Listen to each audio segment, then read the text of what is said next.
Так, всем привет. Значит, пару слов об альбоме Мин. На самом деле у альбома не было какой-то идеи. В этот раз это больше сборник треков, написанных на лупе, где-то с 2020 года. Вот.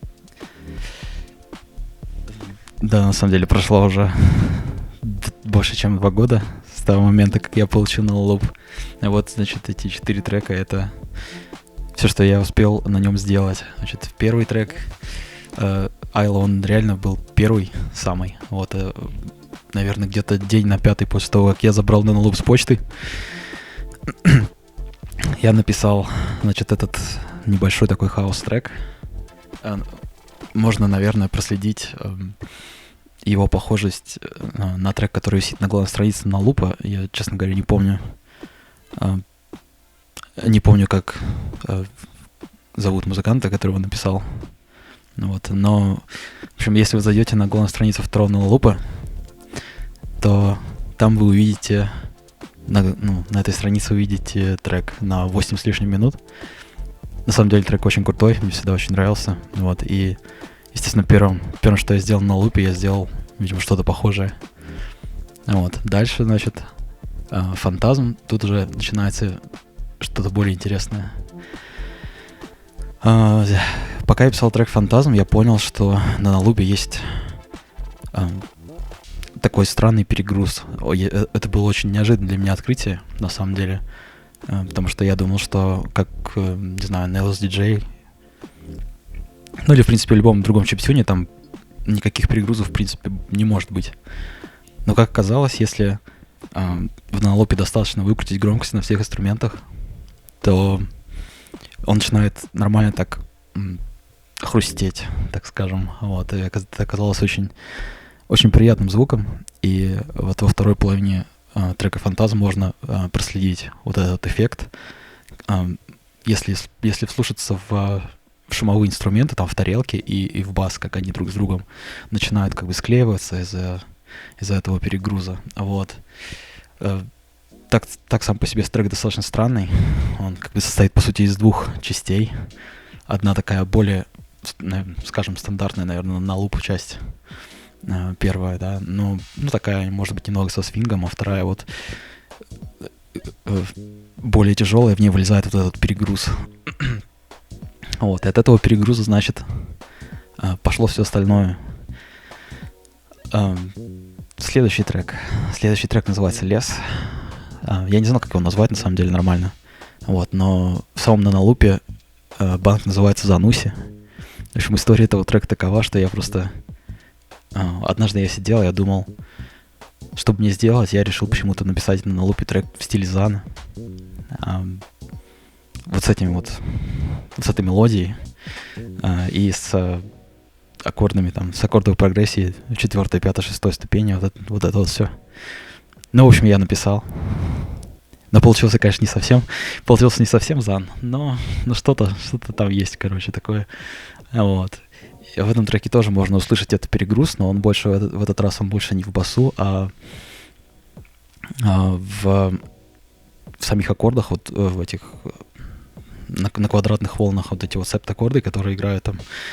Слышно, как они начинают похрустывать так достаточно сильно. Вот, то есть это не в постобработка, там, не в даве это что-то накинуто, а это прям сам Нанолуп, он начинает вот так вот искажать звук. По-моему, очень приятно. Вот. И я тоже на этом эффекте, в принципе, весь трек построил, можно сказать. На самом деле, этот трек, наверное, самый недописанный вообще из всего, что там есть. Но у меня, на самом деле, там закончились уже паттерны в этот момент. И я не знал уже, что с ним делать. И, в общем, как-то там я его закончил. И вроде сейчас я слушаю, да, в принципе, да и нормально, наверное, но для Нанолупа как бы все-таки там достаточно много ограничений, чтобы как-то прям серьезно развернуться. Вот. А так как я пишу еще в режиме песни, в сонг-моде, я не могу в нем переключаться между банками. То есть у меня на каждый трек получается по 16 паттернов на каждый канал. То есть маловато. Ну вот, а один паттерн на лупе, наверное, как вы знаете, это получается 1 такт. так что там приходится ухищряться, и вот, к сожалению, в этом треке мне банально просто уже места не хватило.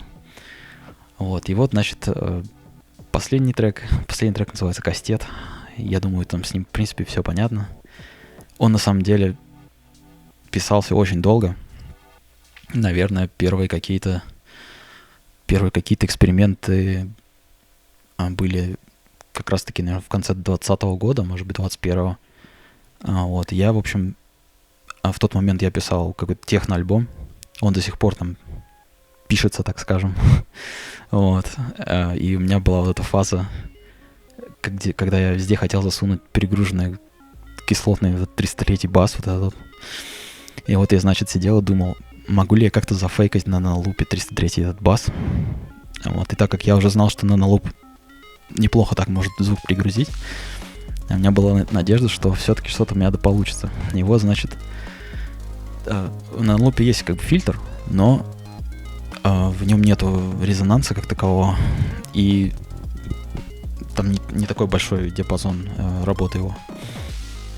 Поэтому, значит, самому басу этот фильтр там он что-то делает.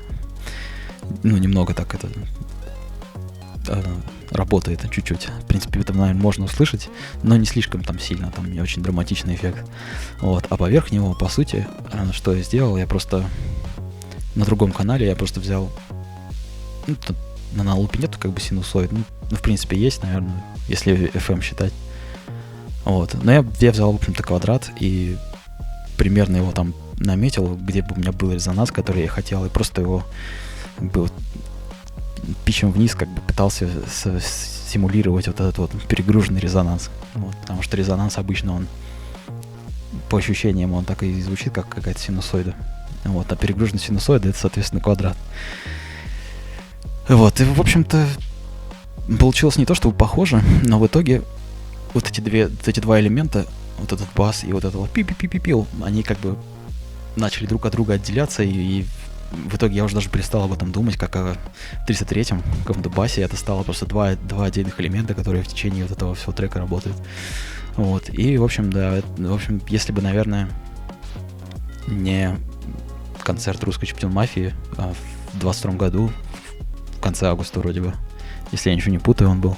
В общем, если бы нет концерта, то я бы, скорее всего, никогда этот трек не дописал. Вот. Но мне очень хотелось что-то привезти новое тогда в Москву. И вот я все-таки сел и доделал все-таки этот трек. Назвал его «Кастет». В общем, по всем канонам получилось достаточно убойно. Но, к сожалению, он, конечно, в этот альбом он не очень как-то попадает. Я его поэтому поместил в конец, но не поместить его вообще сюда, конечно, было бы не очень хорошо. Потому что все-таки там я использовал, наверное, все, что я узнал про Nanoloop за эти 2 года. И про подобного рода музыку, когда я ее писал. Вот. И да, если опять же возвращаться к перегрузам на лупе, вот самый такой кульминационный перегруз, он как раз-таки вот в кастете, в самом конце, там, в последних тактах, когда там прям совсем оно прям жестко перегружается. Вот. Это, ну, там прям очень хорошо слышно, как работает вот этот перегруз. Вот, получается довольно мощно. Так что вот, наверное, и все. Не знаю, буду ли я еще что-то писать на лупе в ближайшее время. Скорее всего, наверное, нет. Вот, я как-то больше сейчас ушел в более какую-то живую музыку, вот, без секвенсоров. Ну, как бы, кто знает, вот, Дейсон выпустил альбом, там очень много каких-то амбиентных звуков, что очень интересно для меня. Поэтому, может быть, я как-то смогу его использовать еще раз в каких-то более, ну, в другом контексте, так скажем. Так что вот, спасибо за прослушивание. В общем, всем пока.